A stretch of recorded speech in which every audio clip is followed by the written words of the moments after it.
think most people know me anyway. I know most of you just over the course of doing business in the last 25 years that I've been here, I've met, and at least we've had some interaction. We've come across paths, if not once, a lot. So my name is Roy Harmon. If we haven't met, I'm the CEO of Bank of Tennessee, and I'd like to think I'm the one that thought this idea up, but I are the one.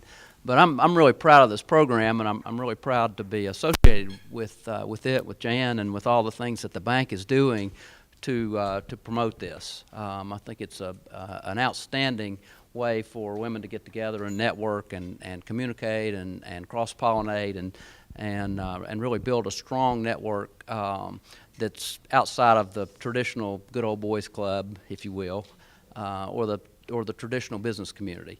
So I really applaud you for coming here, and I know I missed I didn't get to say anything or meet anybody at the last meeting because I was at something I want to tell you about in just a second.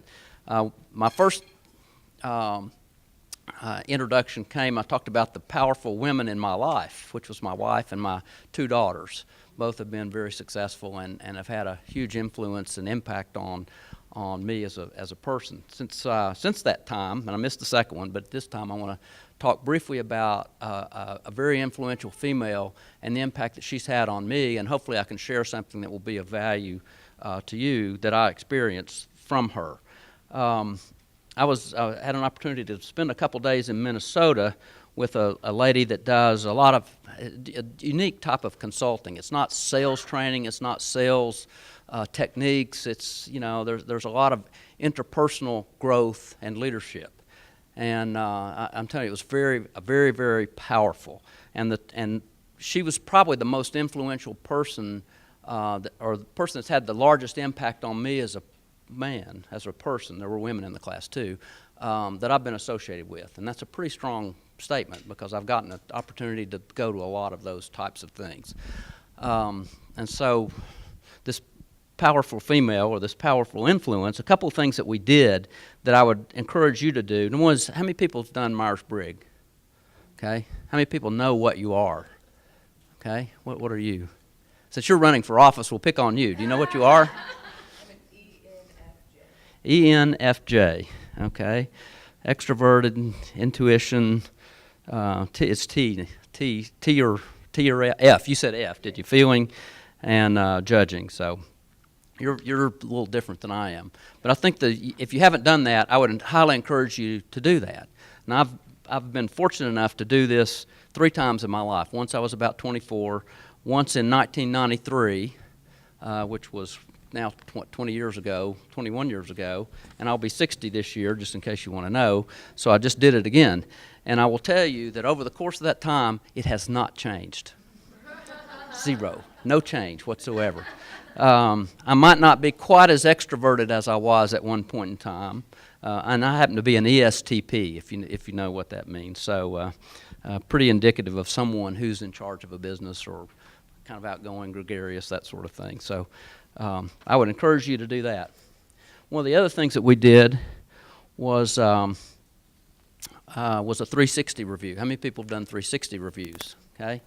Now, this one was done by a company called EchoSpan, ECHOSPAN. And so you rate yourself, and then you have others rate you. And you go through the qualification or through the various attributes of strategic thinking, change management, development, collaboration, communication, decision-making, all those sort of things. And so, you put where you are in that process, and then the test measures where others think you are. And you look for the gaps. Where are there some big gaps? And it comes up with these nice pictures. Mine happen to be purple in the originals. But if you haven't done that, I would highly encourage you to do that also.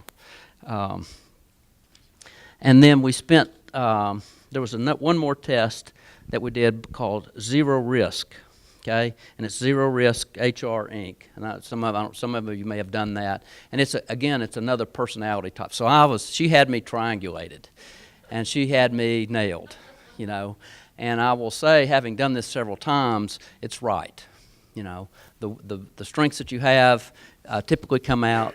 The weaknesses that you have, given certain situations, those particularly hold true too. So if you haven't done it in a while, I would recommend you do it and find some trained professional that can help you through that process. It was very, very enlightening.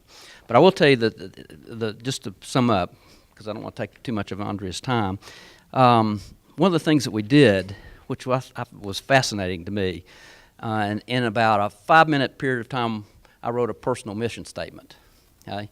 Now, we've all been through those corporate things. It takes all day. Everybody argues and quibbles over this word, that sort of thing. Well, to write a personal one, might take the same amount of time. 5 minutes, we did this. Okay? All right, the first thing we did was we listed 25 things that we love about ourselves, okay, which is a hard thing to do. You don't think about yourself that often. You think about your attributes and what you give to others. But the things I loved about myself was that I have good health, I have a home, I have food, water, education, a good job, functional children, a good family. I love to experience things like that. I mean, things I was fairly thankful for, that I am thankful for. I have a great wife. I put that on there. It wasn't the first thing, but it's on there. Okay, so then we moved on quickly. I mean, this literally went this fast. List 2 of your unique personal qualities. Okay, and mine were I'm curious about the world and I like to encourage people. List 2 ways you express your thoughts with others. I like to see new things, do new things, and I try to get out of the box. Assume you had a personal utopia and the world is perfect as you would want it. What does it look like? My answer was people should strive for excellence. Okay. So, from that, here we go. Wait a minute. I got this page out. 40. Yeah. Okay. From that, you combine those statements, and my personal mission statement is: I will use my curiosity of life in the world to encourage people to see and do things beyond what they normally would. I want people to strive for personal excellence as I too need to do. Now it took 5 minutes. And it was fascinating. I mean, it's awesome. It's very, like I say, it's very powerful stuff. So, again, my point being is this influential female who had a great impact on me it was a truly great experience. And if you haven't done some introspective things, I'm glad you're doing this, but at the same time, do some of that at the same time and kind of get where you are and where you're going and what you want to do and what you want to accomplish and get a little bit out of the daily the daily rhythm that you go through and think about yourself for a little bit. So my words of encouragement, and with that, you're going to introduce Aundrea. So thank you for coming again, and I'm glad to see you all, and I really appreciate all of those that you that are customers. We appreciate you being customers of the bank, and if you're not, then we expect you to become one soon.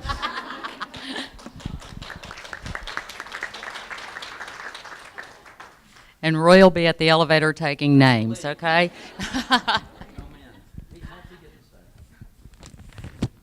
Thanks, Roy. This is our 3rd Bank of Tennessee Women Empowered event. If you missed the last 2 that we had, you can find them on our website. They were absolutely fabulous. I mean, we had Dr. Bishop do our kickoff with ETSU. Then we had Pat Hatley talk about the 4 generations in the workforce. And I'm still hearing people talk about that presentation. I went home afterwards and I walked into my mom's house and I said, now I've got it. I understand. Every time I walk to the front door, you go, can I get you a glass of tea? And I'm like, why do you always have to get me something every time I come over? But it's the generation. I mean, that's their generation, and that's what they have to do. They always have to offer something to you. So I'm trying to be nicer. But thank you for coming, and I'd like to introduce our speaker today. One thing I would like to ask, just in case I forget later, but if you will visit our website, you can become a member of Women Empowered. It's just bankoftennessee.com/Women Empowered. And we're going to follow up after this event with an email, because I have everybody's email address, a survey that we would love for you to just take a minute and complete for us. Let us know about any of the, you'll have a choice. You can choose the different events that you've been to, and we'd love for you to just give us your feedback from those. So if you get, just watch out for the email. If you can take a minute and do that, we'd really appreciate it. Today, our program is about why and how you should certify your business as women-owned, featuring Aundrea Wilcox. Aundrea is currently the Senior Business Counselor of the Tennessee Small Business Development Center at ETSU Kingsport Affiliate Office and Executive Director of the Kingsport Office of Small Business Development and Entrepreneurship at the Kingsport Area Chamber of Commerce. She is also the author of Startup Savvy, Strategies for Optimizing Small Business Survival and Success. An awesome book. I got it. I got it autographed too. And a contributing blogger for business and finance to the Boss Network, which was recently named by Forbes.com as one of the top 10 entrepreneurial websites for women, and one of the top 10 best career sites for women. In her role as a professional small business advisor, she helps navigate startups and existing businesses through the sometimes rough waters of small business ownership and management. Since being hired at the Chamber in July 2006, Aundrea has provided one-on-one technical assistance to over 1,200 individuals and businesses. In 2008, Aundrea testified at a hearing of the Subcommittee on Contracting and Technology of the U.S. House of Representatives Committee on Small Business in Washington, D.C., and served as a session moderator at the 55th Annual Governor's Conference on Economic and Community Development. Aundrea's previous pursuit of a woman's business center in Kingsport led instead to the creation of the inaugural Tri-Cities Regional Women's Business Summit in 2008. She's received many awards and recognition for her outstanding dedication to supporting entrepreneurs and small business. Aundrea holds a master's degree from Brenau University, Gainesville, Georgia, and has more than 25 years of wide-ranging business experience in the full-service hotel, environmental consulting, automotive, woodworking, machinery, flat glass, and nonprofit sectors. Formerly as the manager of strategic planning of AFG Industries, the second largest float glass producer in North America, she was charged with conducting an ongoing analysis of AFG's commercial customers and aiding in the development and implementation of a commercial marketing strategy. Aundrea has a long tradition of community service. She currently serves on the Holston Valley Medical Center Board of Directors, is a board member of the Holston Business Development Center Small Business Incubator, a member of the Board of Directors of Meals on Wheels, a member of the Board of Directors of Northeast Tennessee Regional Entrepreneurial Accelerator, and a former examiner for the Tennessee Center for Performance Excellence. In the past, she has served as a volunteer coordinator for Dave Ramsey Financial Peace University, Personal Finance Program, fundraiser for Friends in Need, a nonprofit organization that provides medical and dental care for the working uninsured, an American Heart Association Heart and Stroke Network presenter, board member of the South Central Kingsport Community Development Corporation, board member of the Sympathy of the Mountains Orchestra, board member of the Kingsport Ballet Company and School. I've just got a few more. Member of the United Way of Greater Kingsport Communications Committee, and a member of the Mayor's Downtown Vision Task Force. In 2007, Aundrea completed Leadership Kingsport, which is an annual program that develops leaders who want to be active and make Kingsport a better community.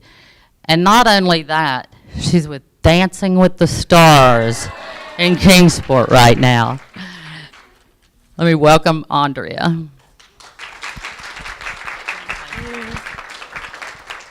I was getting tired listening on that. I was like, wow, that That's a lot of work. That's why I'm tired. But yeah, you got to get involved. You got to just do it. Challenge yourself and do things. That's why I like this group as well. So today, this topic, government contracting, it's like Roy said earlier, getting outside your comfort zone. And I really want you to think about your business today, this evening, thinking about your business and how can we grow the business? How can we do more? How can we make more money with the business? So government contracting is the topic. And with that being said, I would like to just see how many business owners are here today. If you're a business owner, could you please just really quickly tell me your name and your business? Just start over here and work our way around the room.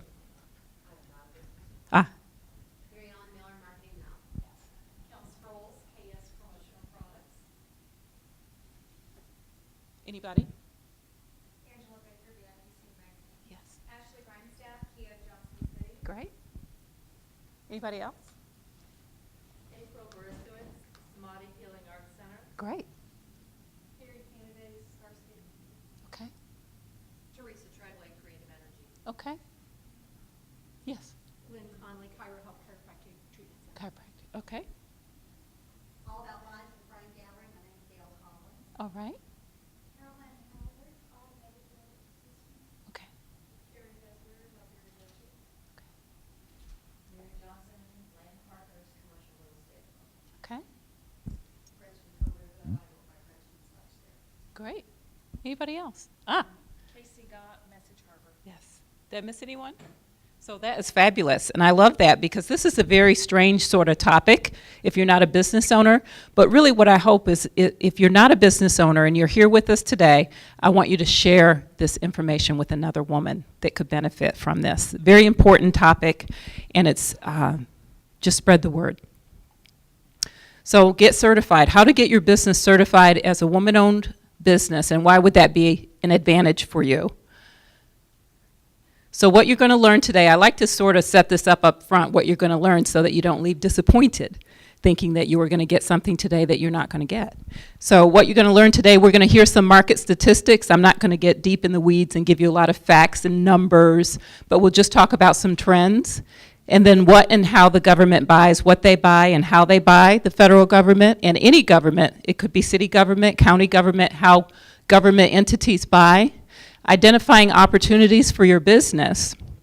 And this is where you really have to be creative, because I know someone said massage therapist, and so there are a lot of different businesses out here, but as you're listening to the information today, you want to be thinking about growth opportunities for your business as well. So there may be something that you're not doing currently that you can do for the government. So think about that as well. What it takes and how to get ready to do business with the federal government or the government. You don't just jump in and just start doing business with the government. It is a process. You do have to be ready for that. Joint venturing and partnering, and what's the difference? We have a couple of real success stories. I did invite a business owner, one of my clients, to come this evening. I told her to be here by 5, so she might make it before I'm done talking today, but it's always good to hear from an actual client and how they've worked with us and what they got out of that experience. And then I want to leave you with some resources, a to-do list, some things that you can actually leave here and go do. I really like whenever you take a training event with Cosby, the Kingsport Office of Small Business, or the Small Business Development Center, I want you to be able to leave and do something, not just listen to me talk. So we're definitely going to have some action items for you. So we'll start with those trends that I spoke about earlier. And there's the good news and bad news here, as you can see from the slide, right? There's definitely good news. Women-owned businesses are growing. There's about 8.6 million women-owned businesses in the United States. That's a big number. That's about 30% of the total. Women are hiring more people. They actually employ about 7 million other persons in their business. Women-owned firms continue to diversify in all industries. So dump truck business, HR, we heard a lot of different sectors here today. So it's pretty spread out, it's pretty diverse. And women have a major impact on the economy, a huge impact on the economy in terms of sales. $1.4 trillion in sales are attributed to women-owned businesses. And then and the bad news, right? There's a little bit of bad news here, and that's the last bullet, that the women-owned businesses, they're not getting their share of the contracting dollars. And that's really why I'm here. That's why I think Jan wanted me to come and talk about this subject today. And Mary Ellen, when you visited with me, this was really something that we want to share because we want more women to participate in the government contracting arena.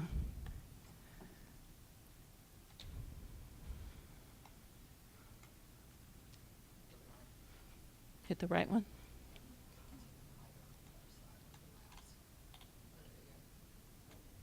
Not rolling it hard enough. Harder.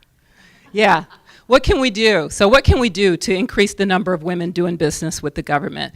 There are some things that we can do, and as Roy talked about in his opening remarks, one is just to create the environment, to have an environment that caters to small businesses, that is responsive to small businesses. And we do that in this region very well. We have some very active chambers of commerce in the area, the Small Business Development Center. There's one here in Johnson City. I'm at the Small Business Development Center in Kingsport. So there are resources and an environment for businesses to get answers to questions that they have. For the business owners here, for large companies, for the nonprofit agencies that are represented here, then it's your job to actually try to do business with those women companies, to give them equal opportunity to have at the contract opportunities at your business. So it doesn't have to be a requirement. We can volunteer. We can just do the right thing and give people an equal chance. Encourage business awareness and outreach and support. And we do that too. There are many small business award programs. We have Cosby Awards every year. How many are familiar with Cosby Awards? Kingsport Office of Small Business. But we do that so that we could recognize and celebrate small businesses. And we want to recognize and see them, but we also want other companies to see those small businesses and learn about them, understand who they are and what their capabilities are. That's why we do the awards events, so to help the businesses market themselves. And then pay for performance. Who knows what that means? Pay for performance. The pay for performance in the contracting world means that if you award a contract, there should be consequences. If you do well on the contract, there should be an award or a bonus. And if you don't do well, maybe there's a penalty associated with it. The more that we do that with contract work or project work, we're going to be able to better see who the best companies are if we treat everyone that way systematically and evaluate progress along the way. So pay for performance, that's what that means. It means that there is a consequence. You get the contract, you do a good job, you get a bonus. Do a bad job, you're penalized for that.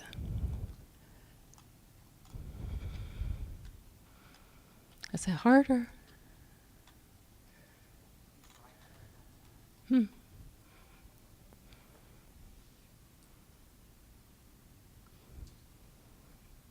I gotcha. I'll stay over here probably. That'd be best anyway. Did it do it? There we go. So there's definitely some myths in the government contracting world, some things that just aren't true. And there's also some truths and facts about government contracting. One of the myths there that you see, the first one, it says government market is too big. In my opinion, it's never too big, actually. The bigger the better, because the more women, businesses that can participate in the contracting arena. And what you want to do as a business owner is you need to find your niche in the market, in that big space. You need to focus and find out what your niche market is. Government contracts are wired, and what does that mean? That means that you have to know somebody to get a government contract. You might be thinking that yourself. I'm not going to get a government contract because I don't know the right people. Well, you have to get out and get to know the right people. There's some truth to that. But the government contracting world is a lot more transparent than it used to be. It used to be a lot of business being done behind, closed doors, but it's very transparent now. There's a lot that you can see in government contracting, so you do have a good chance to get some of that business. The pricing. There's the myth that you can only get the contract if you have the lowest price. If you have a product and you're also offering a service with that product, you can justify a higher price. So it's not always based on price. So that's definitely a myth. Believing that you have a great product so everybody's just going to want it. Well, there has to be a market for your product. There has to be demand, just like in the public sector and the private sector, there has to be demand for your product or service, whatever that might be. And then, how many know what a GSA schedule is? GSA schedule, yay. So we do have someone who knows what that is. Some people believe that, if I get on the GSA schedule, everything is cake. It's my world is gonna be great. And that's really not the case either. On the GSA schedule, there may be about 12,000 or so companies or vendors on that GSA schedule. There's probably a good 3,000 that have $0 in sales. So just because you're on the GSA schedule doesn't mean that you're guaranteed to make money with the federal government. And then the government has set aside, so we're bound to get something. You still have to compete, you still have to sell yourself and sell your company. So marketing is so important in government contracting. Now we'll talk about some goals that the federal government has set, the Small Business Administration.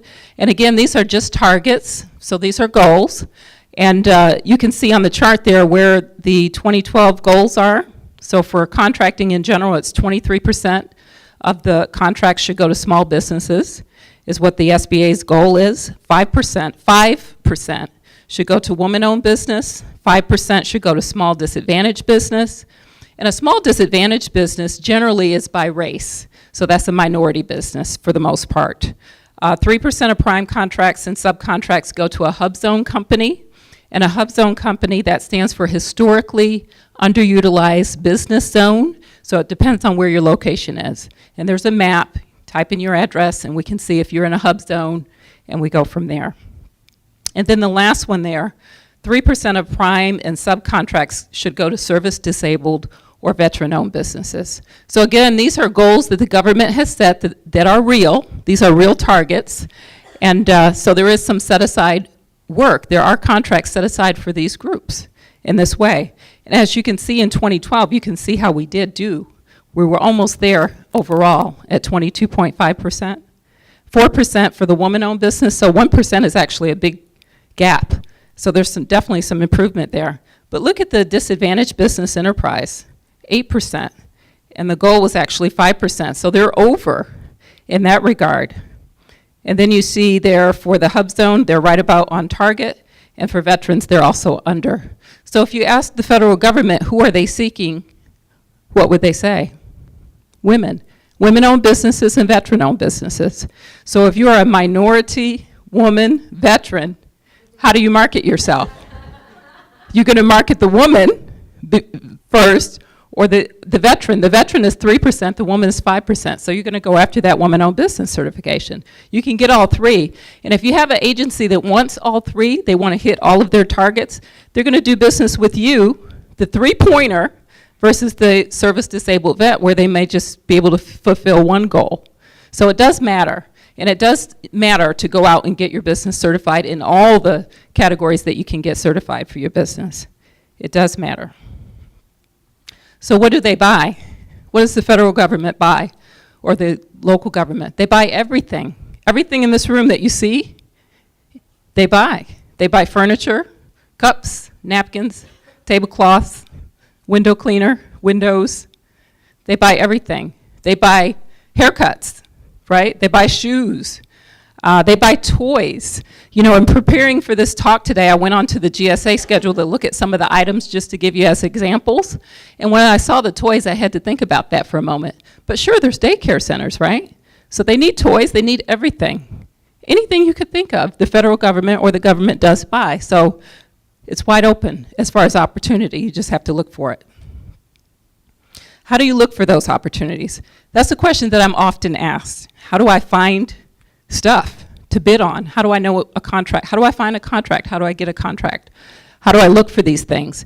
So I've listed some things here. Because Google is so wonderful, we don't actually have to go off-site here to go onto Google to do this search. I can just tell you, if you go to FedBizOps and type that in your Google search box, you'll go to the website, and there's a search box. Just start typing in keywords. So one of the things that you can do as a business owner today is to make a list of about 25 keywords that you would search for that are relevant to your business. So make that list before you sit down at the computer, because it's very frustrating to sit there and you got a 5-minute gap between keywords. So have your keyword list ready and then start doing some searches. And you want to do that at least weekly if you're interested in seeing what kind of opportunities are out there. Now the GSA e-library, well, that is just Merry Christmas every day if you haven't been on there. Who's been on that website? Oh, you have. So you know it's there. That is so valuable. I have women all the time who will say, I wanted to bid on something, I don't know if I'm priced properly. I don't know if my pricing is correct or on target or where it should be. If you type in the GSA e-library into your Google search box, you can actually see all the contracts that have been awarded and to whom. So you know exactly who has those contracts. And then once you know who has the contract, what can you do? Absolutely. Right. Sure. Sure. You could subcontract. So just because someone else already has the contract, that doesn't mean that you can't be part of that business. They're looking for subcontractors. They're looking for someone that they could outsource a part of the work to. So you definitely want to look at who's received the award, and then you want to study those companies in your, of course, in your sector. You want to study look at their website, look at their marketing material, compare your company to their company. Do an analysis, do a SWOT analysis, do a competitive analysis. So you definitely can see who's getting the award, you can see what they're getting, and the biggest prize is what? You can see their pricing. Are you serious? You can see the pricing. So if there's a vendor on there for Mary Ellen, for example, or maybe someone that does public relations, they would have their hourly rate right there for you to see. What they would charge for hourly rate for public relations. You can see it. It's right there. It's transparent. So that GSA e-library is awesome website for you to really dig deep and look around in their cars. You know, the government buys vehicles. They buy publications. Now with Angela, with VIP Scene magazine, that was a little bit different, but this is where you really have to think bigger than your business. So she has VIP Scene magazine, but the federal government might have a magazine that they want to create. Guess who gets to make that? Guess who gets to develop that? You could bid on something like that. So there's definitely opportunity in the contracting world. You also want to look at your counties, your cities, and every county and city is a little bit different. Some are still on paper, aren't they? I know Kingsport is still on paper for the contracting piece. But some communities are a little more sophisticated. They have a website. The sad news is you can't go to one database and just do it all there. You have to go to each one individually.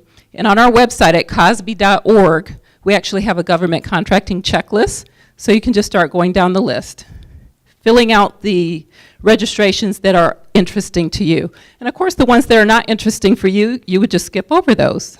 But there's a contracting list for you to go down the list and just start checking off items. But the government buys everything, anything you can imagine. This is a great example. This is a real example. This is the state of Tennessee, and they have this published online for anyone to see. You can see what their upcoming procurement opportunities are.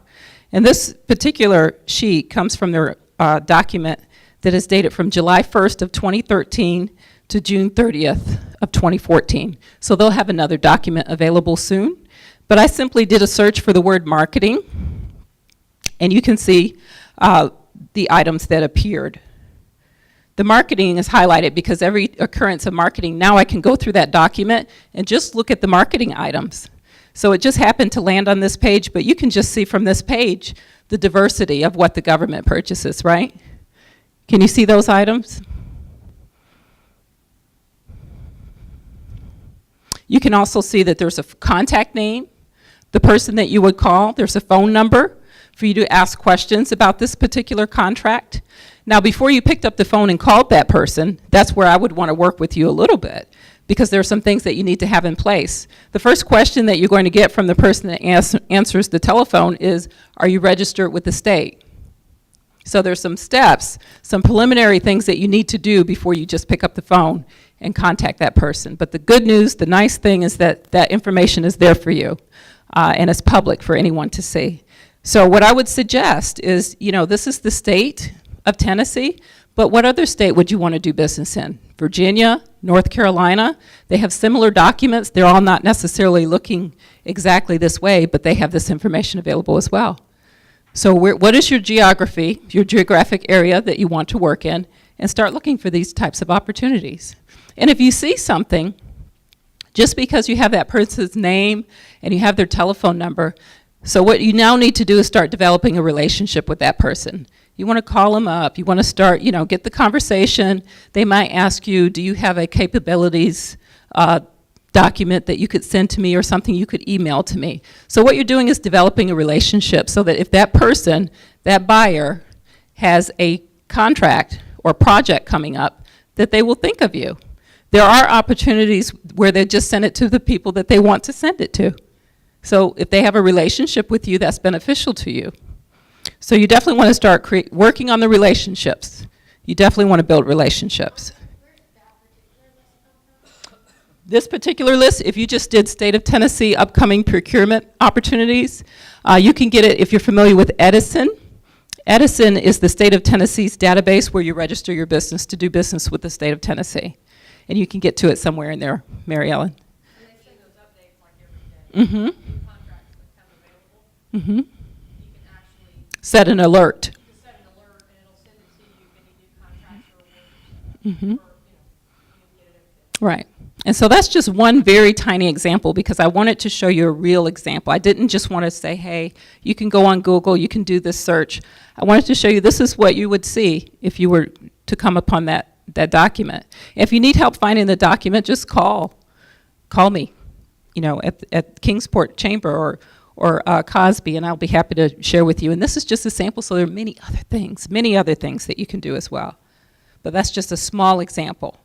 So now that we talked about what the government buys, and I would want you to go, especially looking at that GSA schedule to see what they buy, who they're buying it from, how much they're paying for that product or service. That's the other point I want to make too quickly is that you don't want to underprice your product just to get the business, right? So you want to price your product appropriately so that you're going to make a profit, so you're going to make money.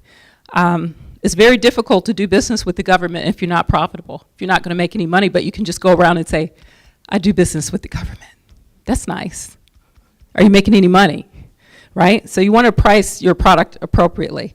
Now, how the government buys, this is pretty incredible as well, but everybody's got that old credit card.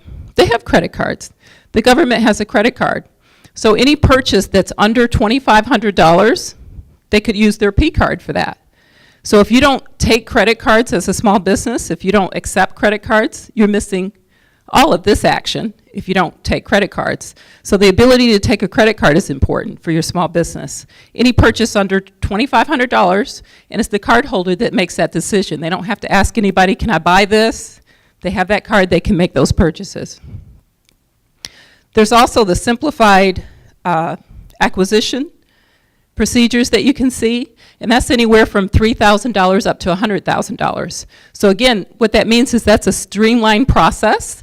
They don't have to go through a whole lot of paperwork, but they can also buy from who they want to buy from at this point. So again, what is that about? Relationships. If you have a relationship, they don't have to put this, if they're using this simplified approach, they don't have to put it out for a public bid. So they could just send it to the folks that they want to talk to. So if you don't have a relationship, you're not going to be contacted about those opportunities. And again, that's all the way up to $100,000. That's a big bucket of money that you could be going after as well. Anything that's under $100,000, actually, anything under $100,000 is supposed to be reserved for small business. Supposed to be. But if you're not there waving, saying, here I am, I want to do business, I want your business, guess what happens?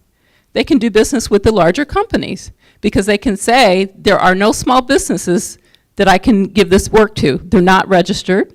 They're not in my little database here. I don't know about them, right? So if you're not there going, I'm here, I can do that work. You have to get registered. You have to create the relationship. So you actually have to do the work to get in front of those people that have huge purchasing power. So again, that's up to $100,000 they could buy without putting that out for public. Now the sealed bid is a little different, and that is put out to public. That's public advertising. So they'll put a bid out on a project, and it will come in sealed. It will be opened in public. So the bidders can be at that meeting to see who's got the lowest price. Everybody would find out at the same time. So it's a very public meeting, but that's a sealed bid, all right? And then the contract negotiations, that's usually when you have a contract that's more than $100,000. So now you're getting into something maybe a lot more technical, in nature, so that's a bigger contract, but they negotiate those. You've probably heard the terminology RFQ, RFP. What's the difference? There is a difference between the RFQ and the RFP. When you see the RFQ, this is a cue for you to take action, actually, because what they're doing, that buyer is actually, they're exploring, they're investigating. They are seeing if there's any interest. They're saying, I might have a project, but before I put it out there, I'm going to see if there's anybody that would be interested. So what happens when you ignore an RFQ? Oh, I guess nobody's interested, right? So then they go back to a different style to get that contract filled. See, if there's no interest, if you don't take action, they take that as there's no interest, so I don't have to reserve this for small business. That's how the set-asides happen. Does that make sense? That's how a set-aside happens. A set-aside happens when they do that little question. They say, is there any interest? And if all those inquiries come back in, those responses come in, and someone looking at that can say, you know, we got a lot of responses. There are a lot of women business owners in this pool.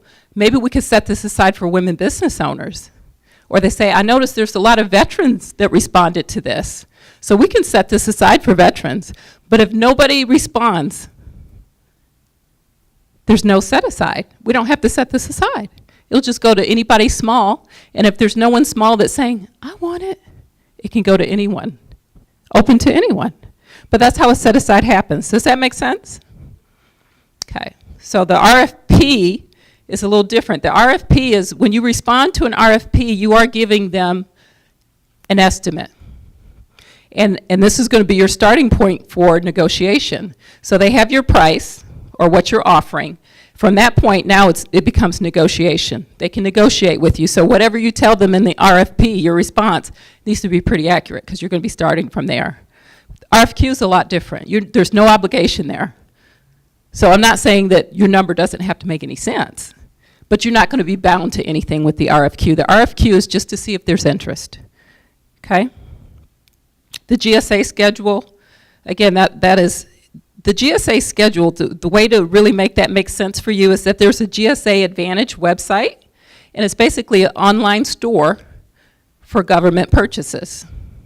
So all the things when someone says, I'm on the GSA schedule, it means that their item can be bought on that online website, the shopping center online. You can go online and purchase it. It's on GSA Advantage. They can also do the set-aside, which I talked about earlier. They can do a set-aside if there's interest. If there's enough response, they can do a set-aside. And then the consolidated purchasing program, that's when several agencies get together and say, we're going to be buying website services, so it's a huge contract. And just like it sounds, it's a consolidated contract. And then, of course, there's always other. There's always other, right? There's always other. So those are the different ways that the government can buy.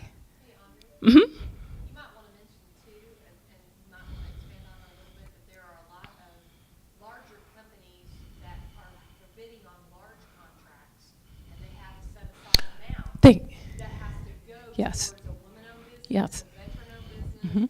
and so you might want to expand on Yes. that a little bit too, because that's a great thing. Right, and you actually stated it perfectly. And so what she said is, those big contracts that do go out, they go out to the big company, but that company does have an obligation that's been set out front saying, okay, we need for you to do a certain percentage of this contract with small business, with woman-owned business, with service disabled. But again, if you're not there, if you don't register, they don't have to do it, right? You're letting them off the hook because they can say, there's no one here.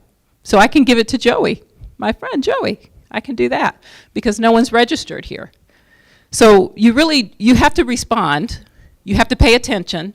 And for your business, you have to be proactive in your business. You have to seek out these opportunities and you have to be committed to it and consistent. That consistency that Rory was talking about earlier, being consistent, you have to be consistently hungry for that and keep looking for the opportunity and network, meet the right people, until something happens. And sometimes that something can happen if you joint venture or partner with someone else, and I'll talk about that in a moment.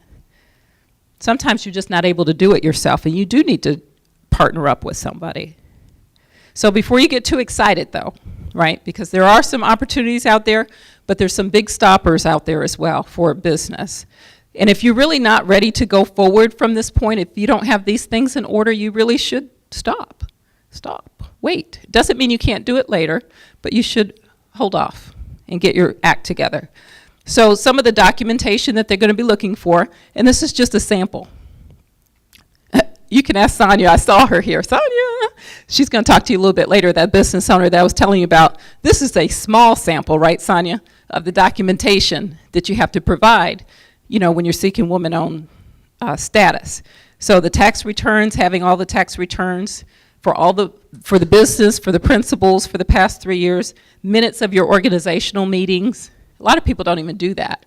When they have a corporation that they've set up, they don't have their board meeting that they're supposed to have. So those things have to be done, and you have to show proof that these things did take place. And it's a lot easier to do them when you're supposed to do them than to go make them up later. That's not fun, okay? And then articles of incorporation and amendments, copies of all your stock certificates, corporate bylaws.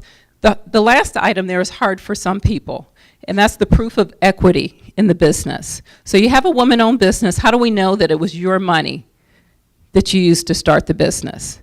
And usually that proof, it could be a letter that says, this was the cash that I put into the business, this was the equipment that I put into the business, this is the real estate that I put into the business.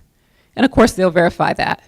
But you need to track that evidence. You need to have that. Usually when I ask the woman business owner for that canceled check for when she opened her business, she says, well, I don't have that. Where am I going to get that from? And so all I'm saying to you is documentation is so important. Those receipts are very, very important. So whenever you make an injection into your business, when you pay for something, when you inject, you need to track that. You need to keep that evidence if this is what you want to do, the government contracting piece, because you will need that evidence. Now, there's definitely some red flags. There's definitely problems when you're going through the process. And one big red flag that probably surprises you is the 51% woman-owned, because that's the minimum. That's the minimum ownership has to be 51%. So what does that mean to me, an auditor?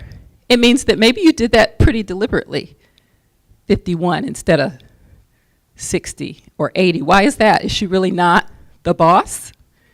Yes, exactly. Is she really not in control if you were only willing to do 51 exactly? So that's actually a red flag, the 51 exactly, because that means that was very intentional. So now we're really going to be checking things out. Okay, so it's important that the ownership percentages, the company name being named after somebody. Maybe it's Jack Hill Knife Supply, owned by Jan Yates. Well, Jack Hill, who the hell's that? Right? You know what I mean? So they're going to check that out. You know, that's going to definitely be a red flag. Titles. So say you have a woman-owned business and the woman is the vice president of marketing and the husband is the CEO, but she's 51%, so it's woman-owned. That's not working out good for the auditor either. You know, so they're going to dig into that as well. But this does happen. This does happen. And I've had couples, you know, that really will argue like, no, I mean, she really is the boss, but I am really the CEO. I need to have that title. So titles are important. The signature that's on leases and contracts. So who's signing stuff? So if you buy a subscription service to some, I don't know, market research, and maybe it's a $20,000 item, who signed the contract with the company? Was it the woman business owner, or was it John? Right? So they're going to be looking at the signatures on these things. And see why I'm bringing this out to you, because if you said, you know, I want to have my business certified as a woman-owned business, they're going to ask to bring out all this nice laundry, and they're going to be looking for those things. But you need to know that this is what they're going to be looking for so you can prepare. It doesn't mean that you can't get through the process. It just means that you need to be careful, and you need to pay attention.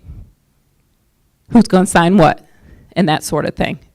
Essential business license. For example, if you're in a construction industry and it's a woman-owned business, and the husband has the contractor's license and the woman doesn't, problem. That's a problem. That is a problem, because if he were to leave, you don't have a business anymore, right? So that is definitely a problem. So the essential business license, the compensation, if you're in business, and you might have multiple principals in the business. It's not always just the husband and wife. There might be 4 principals in the business. How's that pay working out? The woman business owner should be making the most money, and not just by $25, you know? That some people do this, I'm telling you. Some people do this. So it needs to be significant, substantial evidence that it's a woman-owned business. And then the equity contribution, I talked about that a little bit earlier already. But you see those red flags? So those aren't really, you can't really play with that too much. You know, you really do have to be prepared, and you have to be careful. So especially if you aren't in business yet, and you're thinking about starting a business, now you can really think about this. I like to tell people this information before they even file their corporation paperwork, so they can really think that through. But those red flags are serious red flags. This is just a sample of a denial letter. This is another thing that I like to give the women that I work with that are pursuing the woman-owned status. I like to show them a couple of samples of denial letters so they can see what the problem was with the application. And in this case, it's about the equity that was going into the business. So the woman said in her application that she put 51% of the equity in, but they have a joint account, the husband and wife. So what does that mean? To the government, that means 50-50, because that's your spouse. So that doesn't work out. And so the letter just tells her about it, why this is a problem. And she goes into a defensive mode and says, well, my husband, he said he's going to renounce all of his rights, and it's fine, it's me. He doesn't need to have any, control. And they said, well, that's nice, but he's on your board. So he can't just relinquish all his, rights and duties. And so some stuff we do, desperately to respond. That's the other thing. When you respond to a letter, if you get a letter and you're in the process, don't just respond, jump in there and just say what you're thinking. You really want to think through your response. And you also cannot correct things after the fact. So after they already spotted the issue about you not making the most money, for example, and you said, well, I just gave myself a raise, so now I make, people do this, I promise you. So now I make, $50,000 instead of 30. So, but you did that after the fact. So it's still a no. That's denied. So just, these kinds of things are real. These things really do happen. But I like to share a couple sample letters with folks that are going through this process as well. Now that we talked about the red flags, and now you might be sitting there saying, okay, I'm ready, I still can do this. Those red flags are not an issue for me, I'm ready to go forward. So in that case, now we say get ready, get set, let's go with the process. So as Roy said earlier, I loved his introduction actually, you do want to do that internal assessment. So you want to look at your business and you want to be serious and real and say, I've got a customer service problem I probably need to fix before I go pursue some government contract work, or maybe my sales team is a little sloppy, might need to get that handled. So if you have some things that are out of order, you definitely need to fix those up. Go clean that up. And also you want to recognize what your strengths are too, because you definitely want to market that when you have those strengths. So it's not all bad. But if you do have some problem areas, you do want to correct that. You want to look at the SBA size standards. So for different sectors are going to determine whether you're small or not. It depends on what sector. So for example, if you are healthcare, or if you're manufacturing, or if you're marketing, so your sales volume and number of employees, that will vary. What the government will say is okay. And typically, if it's under 99 employees, how many have fewer than 99 employees? Yeah, that's what I thought. So fewer than 99 employees and fewer than 10 million in sales. Most people, so this is going to be okay for the most part, but you still need to check the SBA size standards. Determine what category you fit in, and I said that earlier. Is it going to be woman-owned, veteran-owned, 8A? What are you going to go for? What certification are you seeking? What's the best fit for you? And then you want to establish your credentials for your business. A lot of new businesses want to jump right on and do this, but they really don't have the track record that they need to have. You really should be in business about a couple years before you try to pursue something like that. So you need that capability statement, which is a resume for your business. It's not your literature with all the pretty pictures. It's more of a bullet line sheet that says, this is what we do. These are my standard industry classification codes. This is my DUNS number. Yes, I take credit cards. These are a couple references. So the capability statement is very blah, pretty bland to the point, but they do need that. So you need to have that. Collateral, you do need some marketing material and a website. If you don't have a website, I definitely wouldn't encourage it. I mean, where are you if you don't have a website, right? I can't even find you. Because if I'm a buyer, I go immediately to the website to take a look and see what kind of company this is. And if I can't see you there, that's pretty sketchy already. So not having a website is a big problem. And then you want to register. Again, there's not one single place that you can register. You have to go to multiple websites and systems, and you just have to be patient. Have your glass of wine next to your desk. Fill them out. So you do those one at a time, but you do have to register with the different agencies. Develop your circle of friends. You should find out, for example, who in the room today is very, very interested in government contracting, and you need to stay in touch with them. Maybe attend an event with them. You need to make those connections with other people that are interested in that. Develop your infrastructure, and again, that's your in the house, in your business, your sales and marketing. Get that stuff taken care of. A lot of contracts, for example, you have to keep track of time. Are you able to do that? Do you have the right systems and processes in place to track time for your employees? Do you have the right systems and processes in place to have a contract worker? You know, so you do have to have these things in order. Security issues, somebody's doing something that they're not bonded for, you know, that kind of thing. You have to have these things in place. Management and administration, just having someone that is going to make sure you're getting paid. Sometimes you can have a government contract and you're sitting there waiting to get paid, waiting and waiting and waiting and waiting to get paid because you don't have a person that's dedicated to contracting and how to get paid. What's the right process? Have they done the right thing? You know, did they just send a regular invoice when the way the government works is you have to put it in this database and we'll send you a check. We'll put it in your account. But whoever you have working at your front desk just send an invoice out to these people. You're not going to get paid, right? So having the right people there and having a dedicated person to contracting is actually a good idea if you're big enough to have a dedicated person that's going to handle that for you, that's going to look for opportunities, that's going to help you respond to quotes and so on. And send them for training. You know, get them really involved. Send them to meetings. Joint venturing and partnering. So what's the difference between a joint venture and a partnership? So, anybody? So joint venture is actually kind of nice because a joint venture, you can team up with someone to do a project. There's an end point. I get to be rid of you after this project is over. You know, so with a joint venture, you can team up with someone to get that work done, to get the project done. There is an end point. They don't own any part of your business. You don't own any part of their business. So joint ventures are very nice. Partnership, on the other hand, is ownership. So now there's difference. There is a difference. So, and that's the thing, you want to make sure you protect your interest. So this is something you definitely want to think very carefully about. Seek an attorney, you know, what do you want to have, a partnership or a joint venture? And that decision might be made based on what is the contract. If it's a long-term contract or is it a short contract? If this is something that's just going to be going on, nice, well, partnership might be in order, you know, but you do want to make sure that you protect your interests and choose the right partner or joint venture. And so how do you choose that? If you have an existing supplier that you want to partner with, these are just some of the things that you can look at with them. How well do they perform? Do you share the same objectives?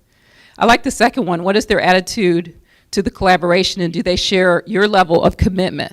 Sometimes what happens is is there any men in here? A man-owned company will want a joint venture with a woman-owned business, won't they, to get that business? But guess what? They're not going to do any work. Who's going to do the work? So again, that commitment level, you need to really know who your partner is and who's going to be doing the work.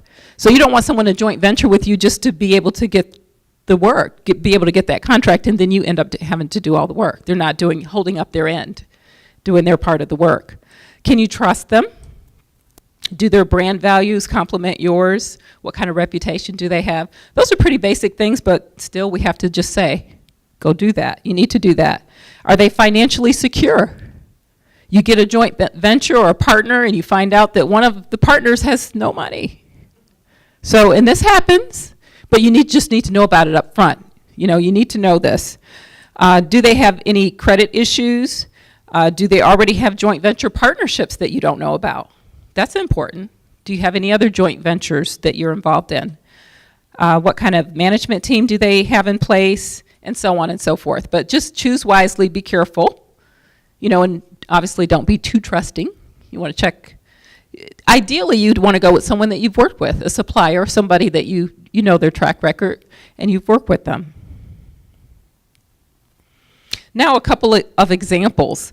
And this is an actual client. I like to say a real client, somebody that I've worked with, Dykes Trucking. And I like her story a lot because she applied for woman-owned status twice. Now what happened the first time? One of those red flags, right? So the first time we didn't get the status. And I can speak freely about this because we've published lots of success stories about her and she's happy to talk about it. But the first time that she applied for this status, and we told her about this going into the process, that the husband had a very strong background in the dump truck business. This is what she does. So he had a dump truck business actually previously, before they were married. And so his experience and connections was a big issue. And she didn't have that contractor's license type thing. So some of those red flags that I identified earlier were present in her application. Now with the application, I can always say to my client, hey, there are red flags here. But if you want to pursue it, if you want to submit it, who decides that? The business owner. I can't tell you what to do if you want to submit that. I usually would recommend that you don't submit that. Now, if you submit it and you get a denial, you do have to wait a year before you can reapply. So there's some time that you have to sit it out before you can reapply. But also before you reapply, you have to address those issues. The nice thing is they give you the letter, so they tell you what your issues are, and if you can fix those things, fine. If you can't fix them, you can say, well, I'm just never going to be able to fix these things.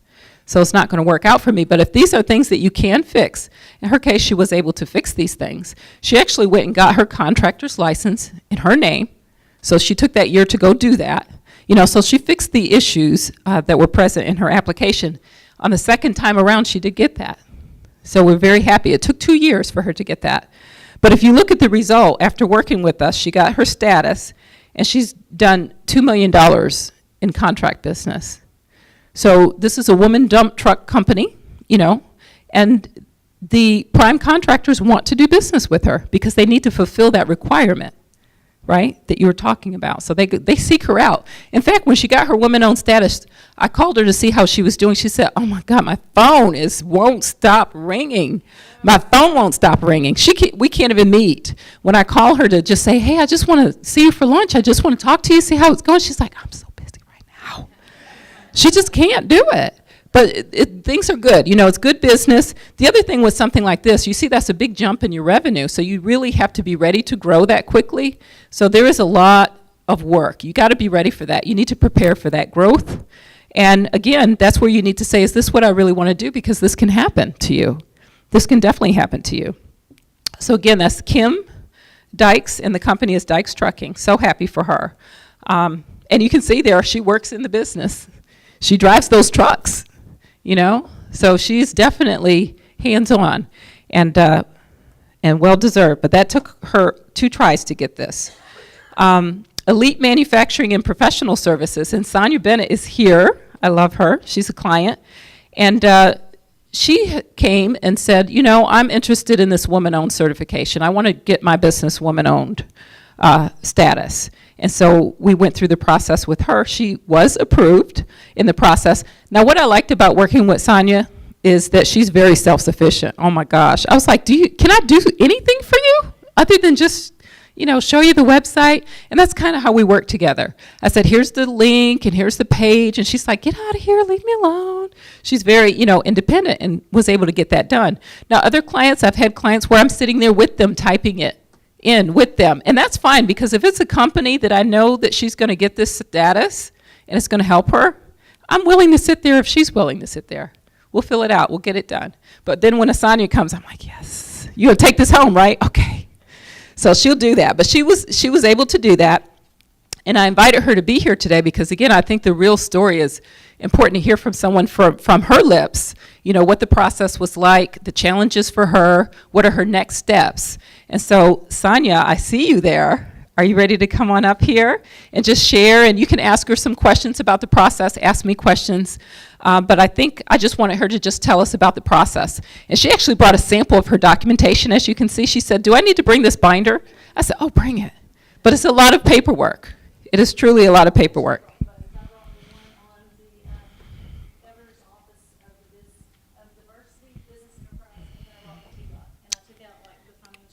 Yeah. Everything else I left in there and wasn't lifted. Right. So, and I brought the Virginia. We didn't talk about Virginia, but we also got our Virginia certification. Take So I brought that thing.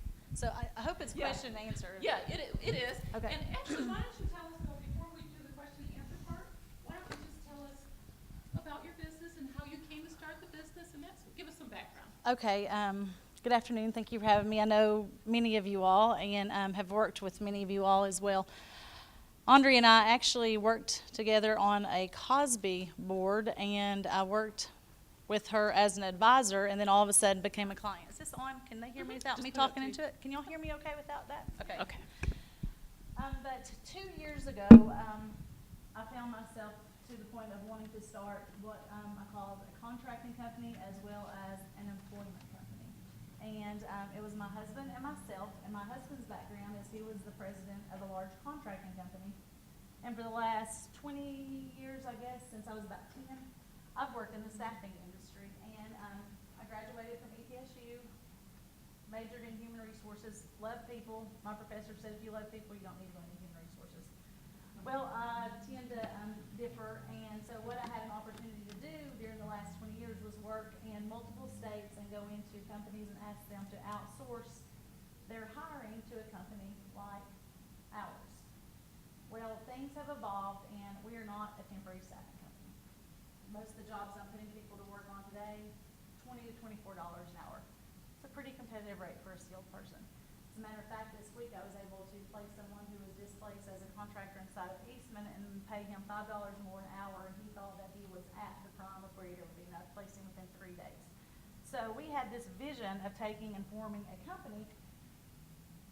For probably a year, we talked about the strategy of what we wanted our business to look like, and have a sweet little mother that said, what are you doing in there all day? We had a business that had no sign out front, that we worked tirelessly in an ugly office that we were fortunate enough to rent for a very low amount of income, had paint on the walls that were Pepto-Bismol in color, and so we really started to talk about what we wanted our business to look like, and we knew that we wanted to take the best practices of everywhere that we were able to work. Worked for a wonderful company called Staffmark, where I worked with the owners in Nashville, Tennessee, and I learned that if you treat people right and you do the right thing, you can grow any business. And so we talked with my background being heavy staffing and my husband's being manufacturing and managing a contracting company. Before we ever probably chose anything, I got on the phone with Aundrea, and it's kind of like if you seek out advice, to me, if I sought your advice, I was also going to put that to work. And so I would go to Aundrea and I said, what do you think? What do you think? Tell me what to do. And one of the first things she told me to do, I said, I'm really not interested in doing that. And she was like, just trust me. And I said, okay, I came to you for your advice, so I trusted her. So everything that she told me to do, I did everything. And some of it didn't make sense. It wasn't the right time. I may have been wanting to think about logo, and she was like, you got to do this, you got to do this. Facebook page, I could have honestly cared less about that. She's like, you got to trust me, you got to link it. I was like, Aundrea, it's not what I want to do. It's time. She's like, it's time, it's time, it's time. So as we developed this model, we knew that I had the knowledge. Everything that she said, where the red flag page was, went through 2 audits where they come and they sit down and they videoed me. They didn't want my husband in the room. I didn't want my husband in the room. I know the business. It was just fine, so I was prepared. They'd call and they'd say, when can we come? I'd say, when do you want to come? The first guy said, well, how about Friday? It was a Wednesday. I said, great, we'll see you on Friday. So I think that one of the things that we had to do was make sure that I had the background and knowledge and had the support of him, because anytime you're working, especially with a spouse, egos are left at the door. And we decide, who's best at what, and there are things that we think that he's best at and we think that I'm best at. And we decided that it would behoove us to establish our company as a women-owned business. I'm And telling- tell them the equity that you The have. equity, 60-40, and every bit of that is in there. I mean, from the initial inception, talking about they're wanting to know the investment, I wasn't married to him at that point in time. I was Sonia Whitson. I've been a Whitson for 20 years. So my checks that were canceled for my injection in the business, there are copies of those in there. They wanted copies. I mean, it was, and all of a sudden, well, he's been a president of a company, and you were vice president of sales, and it looks like he's had more responsibility. They really wanted to dig. Well, it was fine that they dig, but I'm telling everything from, what all were some of the, Yeah, some of the things, we talked for days probably on just the business card titles yeah, and stuff. just a bit, the top, exactly. yeah. I mean, it was a hang-up. So Yeah. he's like a business owner, and on paper, he is the the secretary and treasurer, and I'm the president, period. Is it awkward? Is that Okay, honey, comfortable? It's you not, do it. it's not awkward, because it's just like, you surround yourself with people that, you always hope that you hire people on your team that you're not intimidated by, that are smarter than you, because you want them to complement your business. And if that's not who you want on your team, then maybe you shouldn't be an independent business owner, because you always want to hire as much talent as you can on your team. So all of a sudden, we were a women's owned business on paper. We did our bylaws. We did our bylaws from day one. We have our board of directors meetings. And whenever they asked for that, it was easy, because everything was scanned right into that computer, so all I had to do was go. Put on your Our calendar. our Board first- meeting, Yeah, exactly. Our first meeting was with, it was with the state of Tennessee. That was the first certification that we obtained. And it was thanks to Aundrea. Aundrea said, if this is what you're wanting to do, there's a lot of business. I'll tell you, my real drive and passion was, a year and a half ago, maybe, Y12 came to Kingsport. And I don't know if any of y'all were able to attend that meeting, but what they're looking for, talking about the set-asides, that's a lot of federal money. 23% of that goes to small business, 5% goes to a minority or women-owned business. Well, that 5% for me, just not even in contracting, but in administrative support at Y12, was to the tune of $5 million. That's pretty good. Well, the other thing is, there are only 2 companies in the state of Tennessee that are women-owned businesses like ours. So did you hear that? Let's stop for a second. And why do you think that is? Because the process is so rigorous and tiring that nobody wants to go through that. And so they start the process and they stop. And so 2 companies, so her competition is 1. And the closest is in Shelbyville, Tennessee. The next closest is in Memphis. And so after that meeting with Y12, I started to establish a little contact with them. And I'd also worked in the Knoxville area. I had a bilingual lady that worked for me. Immediately she said, if you have an opportunity to come here, I'll come to work for you. So I've still got a lot of legwork to do, but let me see if it makes sense and establish. So that was one of the factors that really made me certain that if there was that much set aside, that why not be considered for it? It would be just crazy. So that one was the first one we went through. And Talk about your challenges. it's Because I know there were a couple of phone calls or emails where you were, it was like doing a term paper. It really was. And I'm glad to be out of college, but every week I tell my kids, I'm like, God, I feel like I just did another term paper or a thesis. There was a project, no matter what was going on, I set aside time every day to go back and to work on that process. I was determined that I wasn't going to let it fall through the cracks. And we talked about the titles. I couldn't tell you how many times I was like, are you sure on these titles? Aundrea's like, I'm telling you. So we would look at reasons that people had been accepted and or denied and why. We talked about contracting license, who held those, our business license, everything, from our software agreement to. Who bought the truck? You know? Every Who bought the single dump truck? thing. That kind of- Everything is in my name. On the stock that was established, the common stock, it was 60, actually, it was 100% mine until we married. She had to be nice, you know. And then we did 60/40. We knew, really from the research that we'd done, that 51% was not an option, because 51%, somebody's kind of getting nervous, saying who's really the controlling interest. And that's what they wanted to know, is they wanted me in a room by myself to ask me everything possible without anything in front of me to see if I really knew what was going on in the business. Well, I did. And that's really a question, really, when they ask you, can we do this audit, who's gonna be there? They wanna see if you have to rely on someone else in the meeting. If you have to say, Joey, could you go and get that file? Because you ought to know where these things are. Or you should be able to handle that interview by yourself without having to, rely on someone else in that. So And if you're passionate about what you do, it's one of those things where you're like, I've got a captive audience, because that's the first guy from Nashville. He was like, I really got to drive back to Nashville. I said, well, I'm going there too for an AAU tournament. I'm leaving after we get done. He was sold and he was ready to go, but I still wanted to tell him what our business was capable of. And so after that, with that process, they're very careful. All of a sudden, you're registered and you obtain that certification. I asked him when he left, I said, when should I expect to hear back from him? He said, probably 30 days. It was within 2 weeks. I was extremely excited. And I'll try not to get emotional through this process, but it's been an exhausting process, and it's very rewarding, very rewarding. So the next thing that we talked about was T-Dot, and I kept saying, Aundrea, why T-Dot? Why T-Dot? She, trust me. I said, okay, I trust you. And so, although we had obtained, I'm probably jumping in, although we obtained the Tennessee, we started talking about neighboring states that we might do business with. Well, Virginia we're right here in Virginia. So also, we obtained our Virginia certification. What I had to do was, I had to go onto that site, and they told me it would be 30 to 45 days. It was like 6 months, and I was getting aggravated because I kept saying, I was sending all these emails back, and I was like, this thing said it'd be 30 to 45 days. We'd already obtained our women's on certification in Tennessee.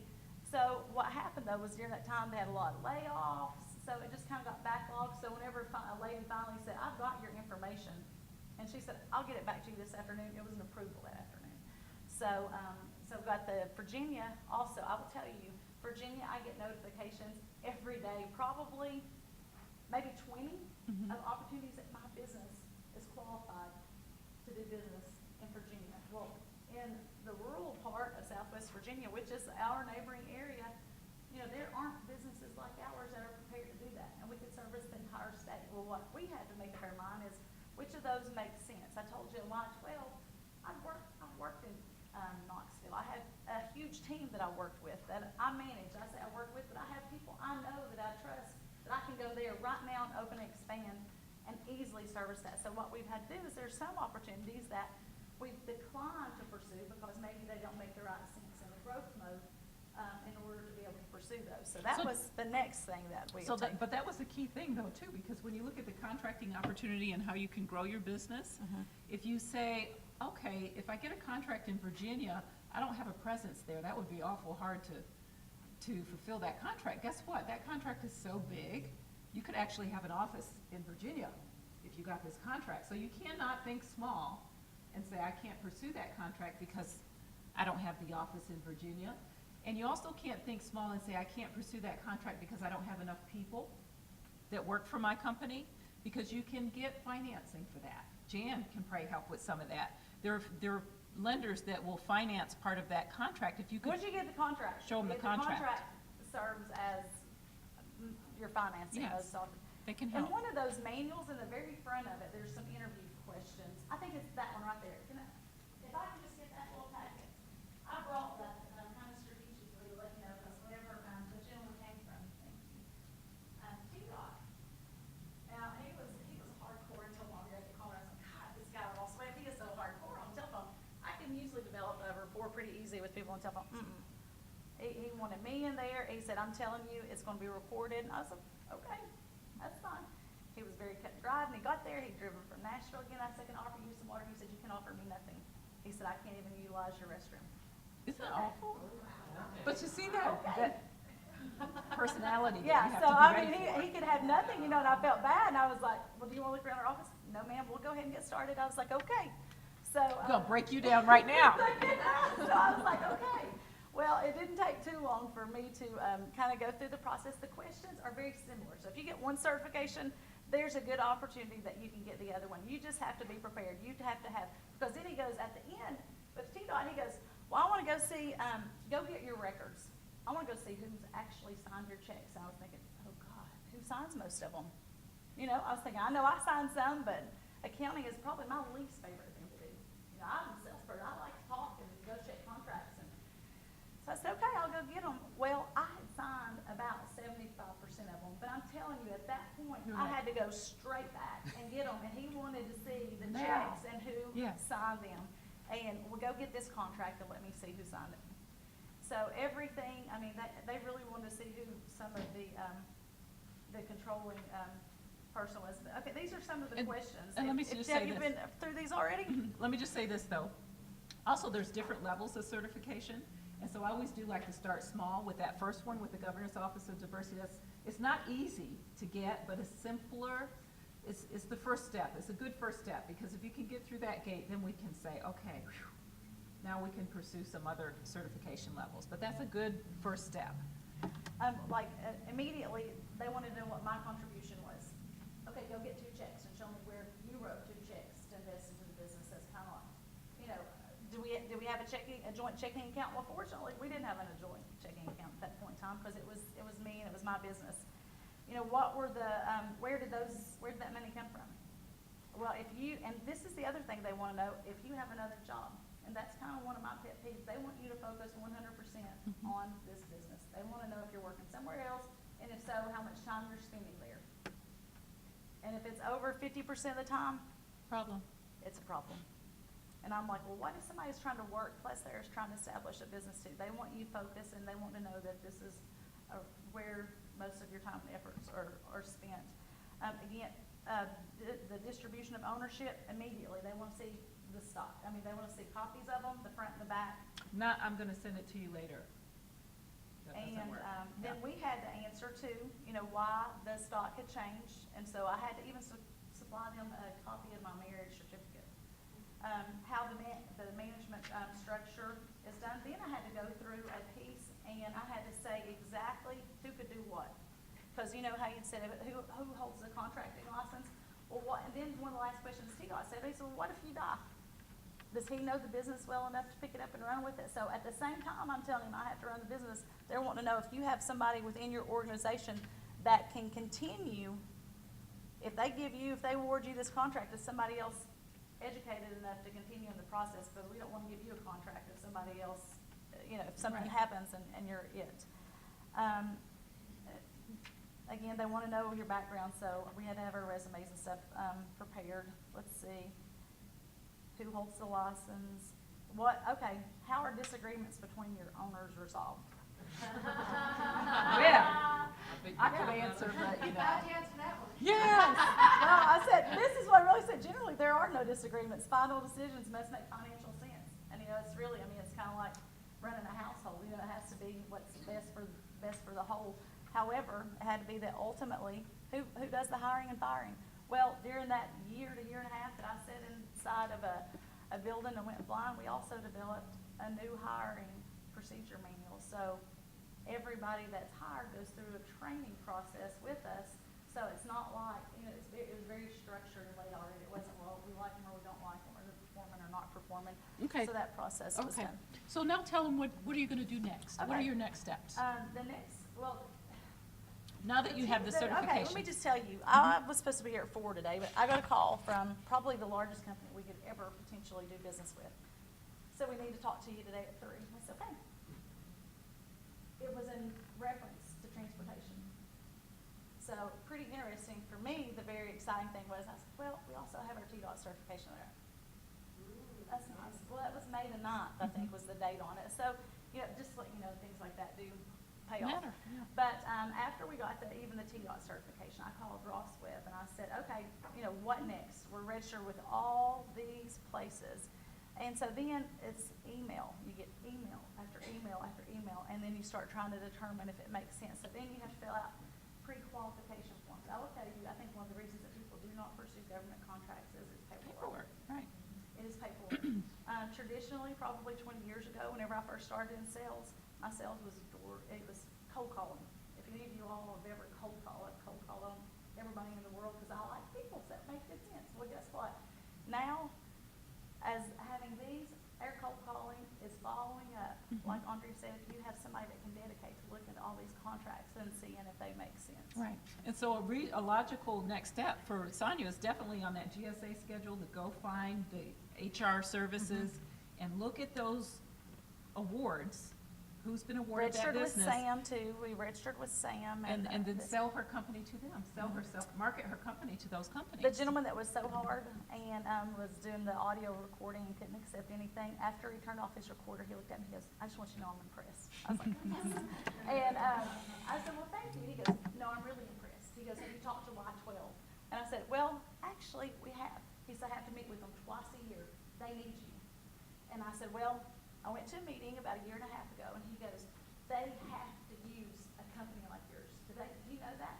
And I said, I do know that. And he said, the closest one is in Shelbyville, Tennessee. They're not qualified. He said, so they're having to use a company out of Memphis. He goes, they need you, go see them. So to me, that in itself was pretty exciting, because after he turned that recorder off and he could accept nothing, he wants to help. And he called me yesterday at 4:30 in the afternoon. He goes, I just want to follow up, see how things are going. This is the same one guy that went over. And I said, well, if I have any other questions on this pre-qualification, call you. He said, I'm going to be disappointed if you don't, because I think your company has great potential. So But definitely follow up. Definitely follow up. it's just Yeah. it's not letting it slide and just kind of going from one point to, it's like continuously Action, being in action. school.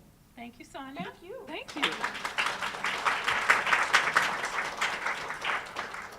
And then we'll just finish up with this to-do list for you. This is for you. How many now, after hearing this information, are really interested in pursuing government contracts? Really? If you are really interested, I do want you to stay in touch with me. And one of the things that I'm going to do is arrange a quarterly meeting of this small group of ladies that are pursuing the government contracting. And we want to help you. We want to help you on that path, wherever you might be, and help you make progress towards that. So we will be having that, and I'm going to get a list from Jan so I can communicate with you. But I'll be happy to let you know when it's going to be. I think it's going to be August timeframe. But you need to do that self-assessment. You need to look at your company and say, what am I doing really well? What are my strengths? What are my weaknesses? You need to know who you are before you jump into this arena. Understand which agencies need what you sell. So with Ashley, who's buying vehicles, who do I need to focus on in my government contracting? Find a good advisor or consultant. And there are also paid consultants that can work with you as well. So what's the difference between an advisor and consultant? I call myself an advisor, and that means I have many people that I'm working with. I can't really give you like my whole week. Sorry, because I have lots of other people that I have to serve. Now, Mary Ellen might be different. She might, yeah, yes, but she's in that world, the consulting, where she could, if you were a customer, dedicate a week to you if that was the relationship for you. So there is a difference, but what I'm saying to you is to get some help. Don't try to do it all by yourself. Continuing education, anytime there's a training event such as this, get out there to that event. Designate a point person, very important, because you'll wear yourself down trying to do everything yourself. Attend events and search for the opportunities regularly. I would say at least weekly, looking at the Fed Biz Ops, looking at that GSA schedule. You should weekly be looking at opportunities and asking yourself, do I really want to pursue this? And what do I need to do? Have a written plan. You can come up with a one-page written plan for your business. This is what I want to do with regards to contracting this year. Your plan might be just to get certified. That might be your goal for this year. Just get certified. And then what else? Set some objectives. And share information. Help other women, right? That's what this is all about. Women empowered. Help other ladies get the business. Work with someone, partner with someone, joint venture with them. Don't be afraid of the competition. Actually, that the old saying, it's better to know very intimately and closely your competition. The enemy, know thy enemy well. So you need to know your competitors, and you also need to be able to work with them and help each other. And then here's the resources I wanted to leave you with. So the Cosby.org, that's the Kingsport Office of Small Business, that's our website. If you go under, there's a tab there, Tools and Resources, and if you go under the Expansion tab, that's for companies that are wanting to grow. That's why I put it there. You shouldn't be trying to do government contracting if you're not ready for that. So it's under the Expansion tab, but there is a contracting checklist. So you can print that off and just start checking off, getting things done that way. PTAC is another organization. The gentleman's name is Paul Middlebrooks. He actually comes here from Chattanooga on a regular basis. When I have clients, so that group of ladies that's very interested in the government contracting, I can actually set a date and have him come talk with you. He can help you look for opportunities. So he's like the next step up from the service that I provide. He can actually help you look at opportunities, help you bid on those opportunities. And then SBA's website has some great resources for you as well. Vendor registry, you can check that out. That is a paid service. So this is an organization that will help you get registered with all those agencies. So they'll kind of do that for you, but of course for a fee, right? So you can do a lot of this work yourself, or you can pay for it as well. Consultant, GovSearch is another great website. LinkedIn is actually a great site. If you do an advanced search and look for government contracting, you can find a lot of other people that are involved in the contracting arena that you can reach out to and try to meet and network with. Very good idea. And then how many of you know that there's a Women's Chamber of Commerce? Who knew that? So there is a Women's Chamber of Commerce. Check it out. So they have a website and a lot of great resources for women. And I do have a book. This book has been out since 2011. I'm happy to say that I'm working on another book too, just like Pat. And this book is about women in the workplace. So see, the women thing, this is my week for ladies. Just love them. But I hope that you'll use those resources. Give me a call if I can help you. I'm happy to. Thank you so much for letting me do this today. This is really an important topic, and I really would like to see, I know Sonia's going to get a contract. Look, I would like to see some other ladies take advantage of this as well. Thanks so much. And